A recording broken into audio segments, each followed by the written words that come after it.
Of you. Last time આપણે લોકોએ આપણો વિડિયો નંબર 4 જોયો તો આજે આપણો વિડિયો નંબર કયો છે 5। સેમ ટોપિક આપણો ઇંગ્લિશનો ચેન્જ ધ વોઇસ। લાસ્ટ 2 વિડિયોની અંદર આપણે લોકોએ સાદો વર્તમાનકાળ સાદા ભૂતકાળના આપણે વોઇસ જોયા હતા અને બીજા જોયા હતા સાદા ભવિષ્યકાળના મતલબ કે મોડલ ઓક્સિલરીઝના। આજે આપણે ત્રીજો કાળ આગળનો લઈએ છીએ અને એ છે ચાલુ વર્તમાનકાળ અને ચાલુ ભૂતકાળ। આજે આ બંનેના ભેગા વોઇસ એક્ટિવ અને પેસિવની કી કઈ રીતે આવે છે અને એના સેન્ટેન્સ શું આવશે અને પેરેગ્રાફ શું આવશે એ આજે આપણે જોઈશું। તો સેમ એઝ ઇટ ઇઝ દર વખતની જેમ જ 6 પ્રકારની વાક્ય રચના। સૌથી પહેલા હકાર, પછી નકાર, પ્રશ્નાર્થ, WH કે HW, વોટ અને હુ। હવે આપણે દરેકની એક્ટિવ અને એની પેસિવની કી શું થાય છે એ આપણે જોઈશું। સૌથી પહેલા જુઓ હકાર વાક્ય રચના કોની, તો ચાલુ વર્તમાન અને ચાલુ ભૂતકાળનું જો કોઈ પણ વાક્ય આપણને એક્ટિવ વોઇસમાં પૂછાય છે તો એનું હકાર વાક્ય રચના કઈ રીતે આવે, તો સિમ્પલ સૌથી પહેલા શું આપ્યું હશે વાક્યની શરૂઆતમાં આપણને કરતા। કરતા પછી જો am is are plus ing, મેં અહીંયા ખાલી ing લખ્યું છે। ing ઇટ મીન્સ કે ક્રિયાપદનું ing વાળું રૂપ। તો જ્યારે કોઈ પણ વાક્યમાં am is are plus ing આપેલું હોય તે કાળ કયો કહેવાય, ચાલુ વર્તમાન કાળ। અને જો કોઈ પણ વાક્યમાં was were plus ing આપેલું હોય તે કાળ કયો કહેવાય, ચાલુ ભૂતકાળ। તો એક્ટિવ વોઇસમાં હકાર વાક્ય રચના કઈ રીતે હશે, કરતા, કરતા પછી am is are કે was were plus ing અને પછી શું આપ્યું હશે, કર્મ। હવે આવી કોઈ પણ વાક્ય રચનાને આપણે જો પેસિવમાં ફેરવવી હોય તો પેસિવમાં ફેરવવાનો સૌથી પહેલો આપણો રૂલ છે કે વાક્યમાંથી આપણે સૌથી પહેલા શું શોધવું પડે, તો આપણે કર્મ શોધવું પડે અને કર્મને શોધીને આપણે ક્યાં લઈ આવવાનું, વાક્યની શરૂઆતમાં। તો પેસિવ વોઇસનું સ્ટાર્ટિંગ શેનાથી થશે, કર્મ। હવે કર્મ પ્રમાણેના તમારે શું મૂકી દેવાના છે, am is are કે was કે were। ખાસ ધ્યાન રાખજો સ્ટુડન્ટ્સ વધારે ભૂલ શેમાં કરે છે કે હકાર વાક્ય રચનામાં તમને એક્ટિવ વોઇસનું વાક્ય જે આપ્યું હોય ત્યાં am is are કે was were કોના પ્રમાણે આપ્યા હશે, કર્તા પ્રમાણે આપ્યા હશે। પણ આપણે જ્યારે એને પેસિવ વોઇસમાં ફેરવીએ છીએ તો આપણે am is are કે was were કોના પ્રમાણે મૂકીશું, કર્મ પ્રમાણેના મૂકીશું, એ ધ્યાન રાખજો। કર્મ પ્રમાણેનું am is are કે was were મૂકી દીધું। હવે એક્સ્ટ્રા વર્ડ્સ કે પેસિવ બનાવવા માટે કયો વર્ડ યુઝ થાય છે, તો being તમારે being નો યુઝ કરવાનો છે। એટલે am is are કે was were પછી એક્સ્ટ્રા વર્ડ્સ વચ્ચે કયો મૂકશો, being, being પછી તમારે મૂકી દેવાનું છે past participle। past participle કોનું મૂકશો, તો તમને અહીંયા જે ક્રિયાપદનું ing વાળું રૂપ આપેલું છે એનું તમારે શું મૂકી દેવાનું છે, past participle। past participle આવે તો always, by પછી કર્તાનું કર્મનું રૂપ, અન્ય શબ્દ આપ્યા હોય તો લખવાના, અધરવાઇઝ ફૂલ સ્ટોપ। તો તમારી હકારની આથી પેસિવની વાક્ય રચના શું થઈ, કર્મ, કર્મ પ્રમાણેના am is are કે was were, પછી આવશે being પછી past participle આવે એટલે હંમેશા by અને by પછી કર્તાનું કર્મનું રૂપ, અન્ય શબ્દ હોય તો લખવાના, અધરવાઇઝ ફૂલ સ્ટોપ। હવે બીજી વાક્ય રચના જોઈએ, ધ્યાન આપજો। બીજી વાક્ય રચના છે આપણી નકારની વાક્ય રચના। તો નકારમાં તમને એક્ટિવ વોઇસમાં કઈ રીતે વાક્ય આપ્યું હશે, સ્ટાર્ટિંગમાં આપ્યું હશે કરતા, કરતા પછી શું આપ્યું હોય, am is are કે was were, એના પછી વાક્ય નકાર છે એટલે કયો શબ્દ વચ્ચે આપ્યો હશે, not પછી ક્રિયાપદનું ing વાળું રૂપ અને પછી કર્મ। આવું કોઈ પણ વાક્ય પેસિવમાં ફેરવવું હોય સિમ્પલ રૂલ્સ, પહેલા તમે શું શોધશો, કર્મને ઉઠાઈને ક્યાં લઈ આવશો, વાક્યની શરૂઆતમાં। કર્મ પ્રમાણેના શું મૂકી દેશો, am is are કે was કે were। વાક્ય નકાર છે એટલે વચ્ચે પહેલા શું મૂકવાનું, not અને પછી આપણો એક્સ્ટ્રા વર્ડ્સ કયો મૂકવાનો, being પછી પાછળની વાક્ય રચના સેમ, past participle એટલે હંમેશા by અને by પછી કર્તાનું કર્મનું રૂપ, અન્ય શબ્દ આપ્યા હોય તો લખવાના, અધરવાઇઝ ફૂલ સ્ટોપ। તો નકારની વાક્ય રચના શું થાય, કર્મ પ્રમાણેના am is are કે was were, એના પછી not પછી being પછી past participle આવે એટલે હંમેશા by અને by પછી કર્તાનું કર્મનું રૂપ અને છેલ્લે અન્ય શબ્દ। ત્રીજું વાક્ય રચના જુઓ આપણી, ત્રીજો કયો પ્રકાર છે, તો પ્રશ્નાર્થ વાક્ય। પ્રશ્નાર્થ વાક્ય હશે તો એક્ટિવ વોઇસમાં તમને કઈ રીતે આપી હશે એનું વાક્ય, તો વાક્યની શરૂઆતમાં તમને પહેલા શું આપી દીધું હશે, am is are કાં તો was કે were, એના પછી તમને શું આપેલું હશે, કરતા પછી ing એટલે કે ક્રિયાપદનું ing વાળું રૂપ, પછી કર્મ અને ક્વેશ્ચન માર્ક। હવે આ વાક્ય કેવું છે, પ્રશ્નાર્થ। તો પ્રશ્નાર્થ વાક્યને આપણે પેસિવમાં ફેરવવા સિમ્પલ આપણો રૂલ્સ પહેલો કયો છે કે વાક્યમાંથી પહેલા શોધવાનું તો શું છે, આપણે કર્મ જ, પણ કર્મને આપણે વાક્યની શરૂઆતમાં મૂકવાનું નથી. કર્મ પ્રમાણે તમારે સૌથી પહેલા શું મૂકી દેવાના? તો એમ ઇઝ આર કે વોઝ વેર મૂકી દેવાનું. એના પછી શું મૂકશો તમે? કર્મ પછી એક્સ્ટ્રા વર્ડ આપણો કયો? BEING being. બીઇંગ આવે પછી પાસ્ટ પાર્ટિસિપલ પછી હંમેશા બાય, અને બાય પછી કર્તાનું કર્મનું રૂપ અને છેલ્લે ક્વેશ્ચન માર્ક. કારણ કે આ વાક્ય કેવું છે? પ્રશ્નાર્થ છે. ફરી વખત પ્રશ્નાર્થ વાક્ય રચના જ્યારે પૂછાય તો વાક્યમાંથી પહેલા શોધવાનું તો શું? કર્મ જ, પણ કર્મને તમારે સ્ટાર્ટિંગમાં મૂકવાનું નહીં. કર્મ પ્રમાણેના પહેલા તમારે શું મૂકી દેવાના? એમ ઇઝ આર કે વોઝ કે વેર. પછી શું મૂકશો? કર્મ પછી બીઇંગ પછી પાસ્ટ પાર્ટિસિપલ એટલે હંમેશા શું આવે? બાય પછી કર્તાનું કર્મનું રૂપ. અન્ય શબ્દો હોય તો લખવાના, અધરવાઇઝ વાક્ય પ્રશ્નાર્થ છે એટલે છેલ્લે ક્વેશ્ચન માર્ક કરવો શું છે? જરૂરી છે. અધરવાઇઝ અડધો માર્ક્સ કપાઈ જાય. નેક્સ્ટ વાક્ય રચના જુઓ. WHK HW વાળી વાક્ય રચના. WHK HW વાળી વાક્ય રચનામાં સિમ્પલ એ વાક્ય બી કેવું કહેવાય? પ્રશ્નાર્થ જ. પણ સ્ટાર્ટિંગમાં તમને કોઈ બી WHK HW શબ્દ આપેલા હશે. કયા? આપણે દરેક જણ જાણીએ છીએ. What, where, when, why, how many, how much. ગમે તે આપણને WHK HW વાળો આપણને અહીંયા શબ્દ આપેલો હશે. અને બાકીની પાછળની આખી વાક્ય રચના કોના જેવી હશે? પ્રશ્નાર્થ જેવી જ હશે. જો એમ ઇઝ આર કે વોઝ વેર તો WHHW પછી એ જ છે. એમ ઇઝ આર કે વોઝ વેર પછી શું આપ્યું હશે? કર્તા પછી ING પછી કર્મ અને ક્વેશ્ચન માર્ક. તો WHK વાળું જો વાક્ય પૂછાય તો એને આપણે પેસિવમાં કઈ રીતે ફેરવીશું? તો સૌથી પહેલો નિયમ, વાક્યની શરૂઆતમાં આપેલા WHK જે છે એ એક્ટિવ વોઇસમાં જ્યાં છે એને પેસિવ વોઇસમાં એમના એમ મૂકી દેવાના. એમાં કોઈ ચેન્જીસ કરવાનો નહીં. WHK પહેલા એમના એમ મૂકી દો. પછી વાક્યમાંથી શું શોધવાનું છે તમારે? કર્મ. પણ કર્મને બી મૂકવાનું નથી. કર્મ પ્રમાણેના પહેલા તમે શું મૂકી દેશો? તો પ્રશ્નાર્થ વાક્ય રચનાની જેમ જ પહેલા એમ ઇઝ આર કે વોઝ વેર મૂકશો. એના પછી તમારે શું મૂકવાનું છે? કર્મ પછી શું આવે? BEING બીઇંગ પછી પાસ્ટ પાર્ટિસિપલ આવે એટલે હંમેશા બાય, અને બાય પછી કર્તાનું કર્મનું રૂપ. વાક્ય પ્રશ્નાર્થ છે એટલે છેલ્લે શું કરશો? પ્રશ્નાર્થ ચિહ્ન. કઈ વાક્ય રચના શીખ્યા? WHK HW વાળા પ્રશ્નાર્થ વાક્યને કઈ રીતે પેસિવમાં ફેરવશો? સિમ્પલ. વાક્યની શરૂઆતમાં આપેલું WHK HW એમનું એમ. વાક્યમાંથી કર્મ શોધી કર્મ પ્રમાણેના પહેલા શું મૂકી દેશો? એમ ઇઝ આર કે વોઝ વેર. પછી આવશે કર્મ પછી બીઇંગ પછી પાસ્ટ પાર્ટિસિપલ એટલે હંમેશા બાય, અને બાય પછી કર્તાનું કર્મનું રૂપ. અન્ય શબ્દ હોય તો લખવાના, અધરવાઇઝ ક્વેશ્ચન માર્ક. છેલ્લી બે વાક્ય રચના એ પણ સૌથી અગત્યની, વોટ વાળું વાક્ય. હવે વોટ વાળા વાક્યમાં શું ના હોય? આપણને દરેકને ખબર છે. વોટ વાળા વાક્યમાં કર્મ હોય નહીં. આખી વાક્ય રચના જુઓ. વોટ આપ્યું છે? એમ ઇઝ આર કે વોઝ વેર, કર્તા અને ING. ઉપરના દરેક વાક્યની અંદર એક્ટિવ વોઇસમાં આપણને કર્મ આપેલું હતું, પણ વોટ વાળા વાક્યમાં શું ના આપેલું હોય? કર્મ આપેલું હોય નહીં. તો આ વાક્ય રચના કઈ રીતે પેસિવમાં ફેરવશો? સિમ્પલ. સૌથી પહેલા વોટ એક પ્રકારનું WH કહેવાય એટલે વોટ પહેલા વાક્યની શરૂઆતમાં એમનું એમ. પ્રશ્નાર્થ વાક્યમાં સિમ્પલ આપણે શું કરતા હતા? એમ ઇઝ આર કે વોઝ વેર કોના પ્રમાણે મૂકતા હતા? કર્મ પ્રમાણે. પણ વોટ વાળા વાક્યમાં કર્મ છે નહીં, તો આપણે કર્મ એક વચનનું માની અને જો વર્તમાન કાળ હોય, વર્તમાન કાળ ઇટ મીન્સ કે ચાલુ વર્તમાન કાળ હોય તો તમારે ઇઝ મૂકવાનું, અને ચાલુ ભૂતકાળ હોય તો આપણે શું મૂકી દેવાનું? વોઝ. મતલબ આપણે એવું માની લેવાનું કે કર્મ કેવું હશે? એક વચનનું હશે. એના પછી તમે શું મૂકશો? BEING બીઇંગ પછી પાસ્ટ પાર્ટિસિપલ આવે એટલે હંમેશા બાય, અને બાય પછી કર્તાનું કર્મનું રૂપ અને છેલ્લે ક્વેશ્ચન માર્ક. ફરી વખત કઈ વાક્ય રચના? વોટ વાળી વાક્ય રચના. વાક્યની શરૂઆતમાં શું મૂકશો? વોટ પછી તમારે કર્મ પ્રમાણે ખરેખર મૂકવું પડે, પણ કર્મ તો હોય નહીં વોટ વાળા વાક્યમાં, એટલે કર્મ એક વચનનું માનીને આપણે શું મૂકીશું? ઇઝ કાં તો વોઝ.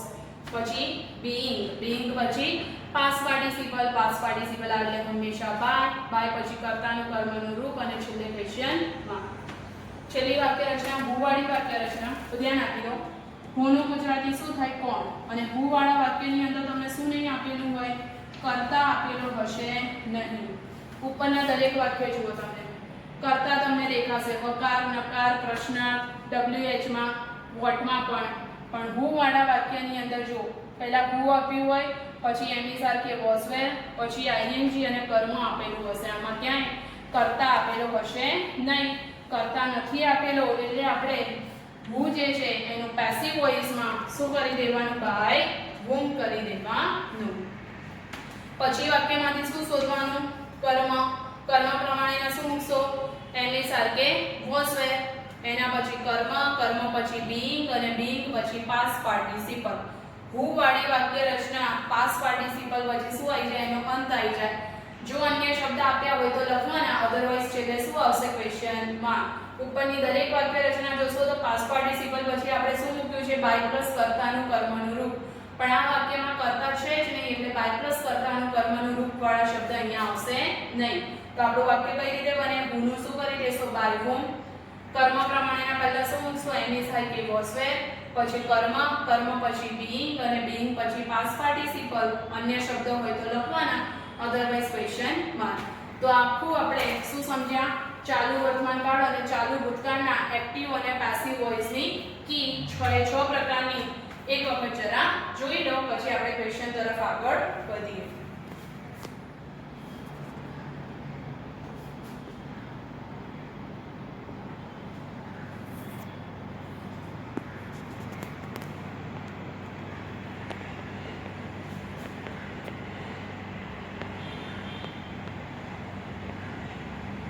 એક્ટિવ અને પેસિવ વોઇસની આપણે કી જોઈ. હવે એના દરેકે દરેક વાક્ય રચનાના એક એક શું જોઈશું આપણે? એક્ઝામ્પલ. સૌથી પહેલું વાક્ય જુઓ. Madhuri is performing a dance on stage now. વાક્ય કેવું છે? હકાર. વાક્યમાંથી આપણે પહેલા શોધવું શું પડે? કર્મ. તો કર્મ આપણા માટે શું છે? અ ડાન્સ. જેને ક્યાં લાવીશું? વાક્યની શરૂઆતમાં. અ ડાન્સ. ડાન્સ જોડે પણ શું આવે? ઇઝ. અહીંયા ઇઝ પ્લસ આઈએનજી છે એટલે ચાલુ વર્તમાન કાળ. આપણે પણ એ જ રાખવાનું, ચાલુ વર્તમાન કાળ. માધુરી જોડે ઇઝ આવ્યો, અ ડાન્સ જોડે પણ ઇઝ આવે એટલે ઇઝ લખ્યું છે. વાક્ય રચના પ્રમાણે પછી એક્સ્ટ્રા વર્ડ કયો મૂકશો? બીઇંગ. બીઇંગ પછી પાસ્ટ પાર્ટિસિપલ, તો પરફોર્મિંગ નું પાસ્ટ પાર્ટિસિપલ શું થઈ જશે? Performed by. કર્તાનું કર્મનું રૂપ ચોક્કસ કર્તા છે શું આવે? માધુરી ઓન સ્ટેજ ના છેલ્લે ફૂલ સ્ટોપ. તો વાક્ય શું બન્યું તમારું? A dance is being performed by Madhuri on stage ના. બીજું વાક્ય જુઓ. Kavya was not watching film songs on TV. વાક્ય કયું છે? નકાર છે. વાક્યમાંથી પહેલા કર્મ. કર્મ શું થશે? Film songs. વાક્યની શરૂઆતમાં લાવો.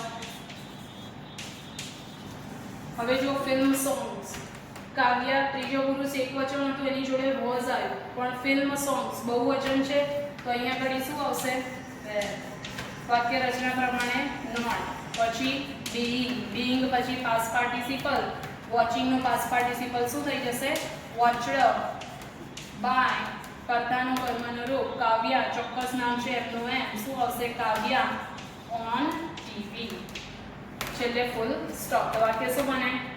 Film songs were not being watched by Kavya on TV. ત્રીજું વાક્ય જુઓ. શું છે? Is Kapil Sharma telling jokes now? ઇસથી વાક્યની શરૂઆત થઈ છે. વાક્ય પ્રશ્નાર્થ છે. આપણે પહેલા શું શોધીશું? કર્મ. કર્મ શું છે? જોક્સ. હવે જોક્સ જો એકવચન છે કે બહુવચન? એસ લાગેલો છે એટલે બહુવચન, તો ઇઝ ના આવે. શું આવશે? એમિઝારમાંથી આ. તો સૌથી પહેલા શું લખીશું આપણે આપણી વાક્ય રચના પ્રમાણે? આ. કર્મ શું છે આપણું? જોક્સ. વધારાનો શબ્દ પેસિવ બનાવવા માટે તમે શું લખશો? બીઈઆઈએનજી. બીઇંગ. બીઇંગ પછી પાસ્ટ પાર્ટિસિપલ. ટેલિંગ નું પાસ્ટ પાર્ટિસિપલ શું થઈ જાય? ટોલ્ડ. પાસ્ટ પાર્ટિસિપલ આવે એટલે હંમેશા બાય. બાય પછી કર્તાનું કર્મનું રૂપ ચોક્કસ કર્તા છે એટલે શું આવશે? કપિલ એમનું એમ. છેલ્લે અન્ય શબ્દ છે નાઉ. વાક્ય પ્રશ્નાર્થ છે એટલે ક્વેશ્ચન માર્ક. તો વાક્ય શું બન્યું? Are jokes being told by Kapil now. Kapil Sharma જે આખું લખજો.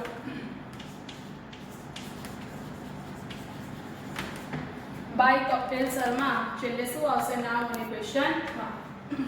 ચોથું વાક્ય છે. Why is Pritha disturbing the class.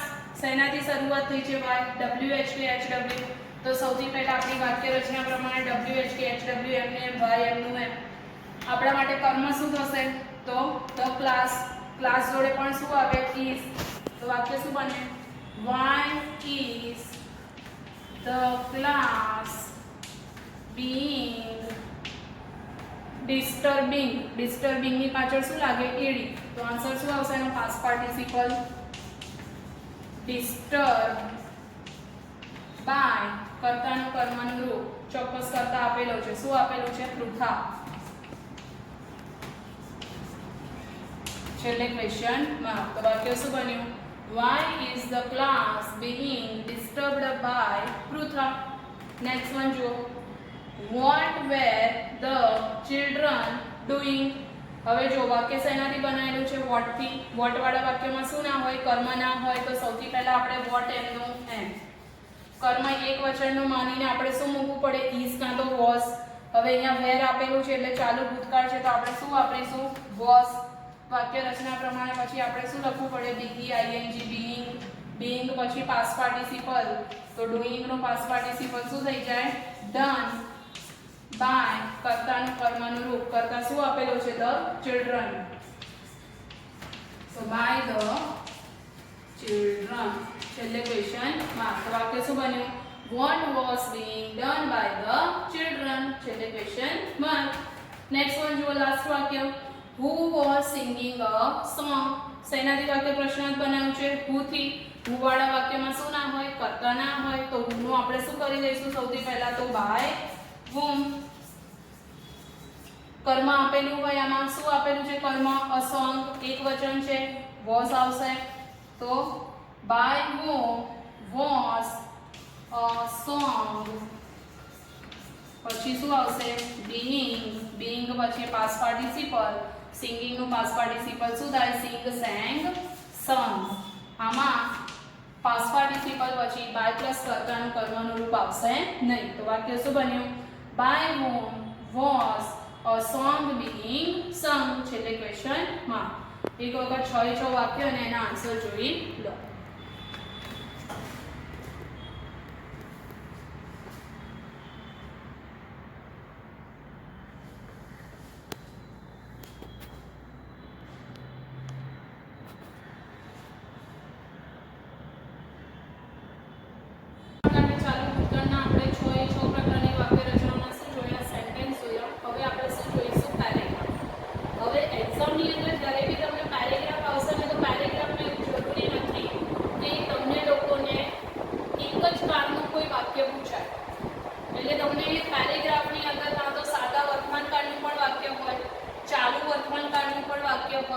પૂર્ણ વર્તમાન કાળનું પણ વાક્ય હોય એટલે ધ્યાન રાખી લેજો આજે જે મેં પેરેગ્રાફ લીધો છે એની અંદર આપણે જે લાસ્ટમાં મોડલ ઓક્ઝિલરીઝના વોઇસ કર્યા હતા અને એની પહેલાના વિડીયોમાં એટલે કે વિડીયો નંબર 3 ની અંદર આપણે લોકોએ સાદો વર્તમાન ને સાદા ભૂતકાળના પણ વાક્ય કર્યા હતા એટલે એને અકોર્ડિંગ મેં આજે મિક્સ સેન્ટેન્સ વાળો પેરેગ્રાફ લીધો છે એટલે ધ્યાન આપજો સૌથી પહેલો પેરેગ્રાફ જુઓ વોટ આર યુ વોચિંગ તો અહીંયા તો r + ing આપ્યું છે એટલે એ કાળ કયો થઈ ગયો તમારા માટે તો ચાલુ વર્તમાન કાળ પછી તમને શું આપ્યું છે you should not spoil the bench તો જુઓ should + ક્રિયાપદનું મૂળ રૂપ આપ્યું એટલે એ કાળ કયો થઈ ગયો કહેવાય આપણે ભવિષ્યકાળ કહી શકીએ યા તો મોડલ ઓક્ઝિલરીઝ કહી શકીએ કારણ કે should એ મોડલ ઓક્ઝિલરીઝમાં આવે એટલા માટે you always disobey your teachers તો અહીંયા આગળ ઓલવેઝ શબ્દ આપેલો છે અને એ ક્રિયાપદનું મૂળ રૂપ આપેલું છે એટલે એ કાળ કયો કહેવાય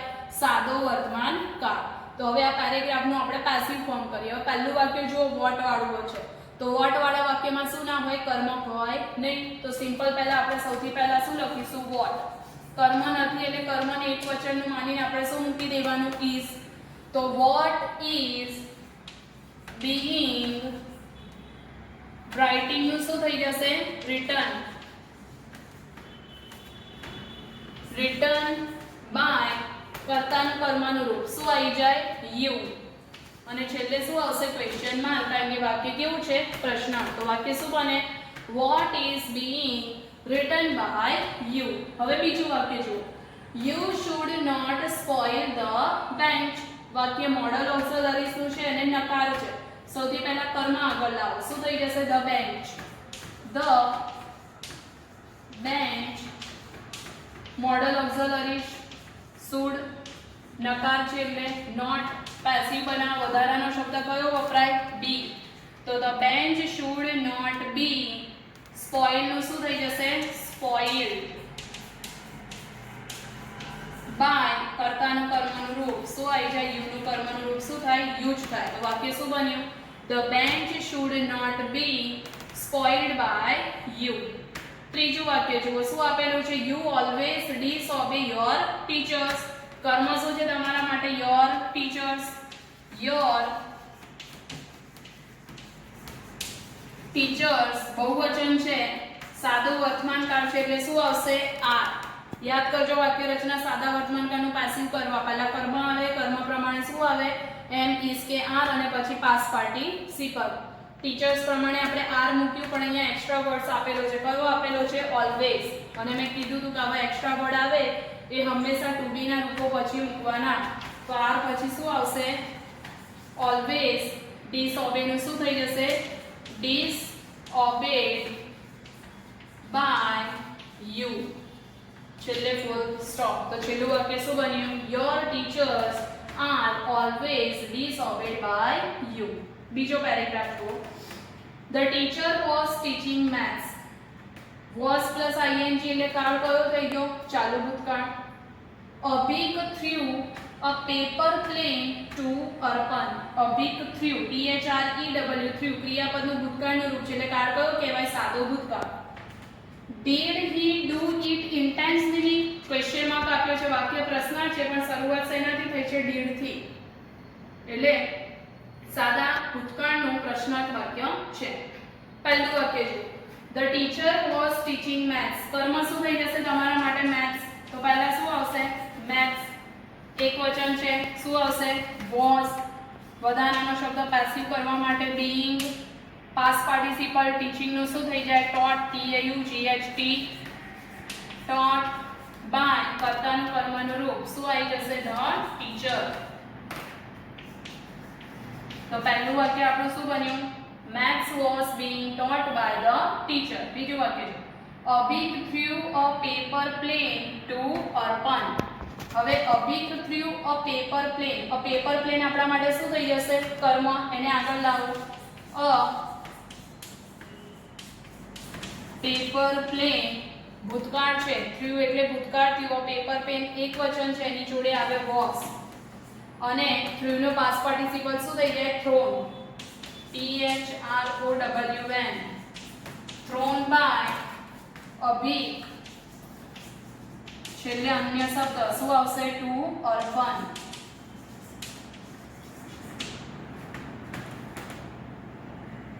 next one did he do it intentionally. વાક્ય કેવું છે પ્રશ્ન. કર્મ શું થશે આમાં eat. eat ની જોડે શું આવે was. તો વાક્યની શરૂઆતમાં સૌથી પહેલા શું મૂકશો was eat. do નું પાસ્ટ પાર્ટિસિપલ શું થઈ જાય done. was it done by. he નું શું થઈ જશે him. છેલ્લે અન્ય શબ્દ શું આવશે intentionally. વાક્ય પ્રશ્નાર્થ છે છેલ્લે શું મૂકશો પ્રશ્નાર્થ ચિહ્ન. તો એક વખત બે પેરેગ્રાફ શાંતિથી જોઈ લો એનો પ્રશ્ન અને એના આન્સર.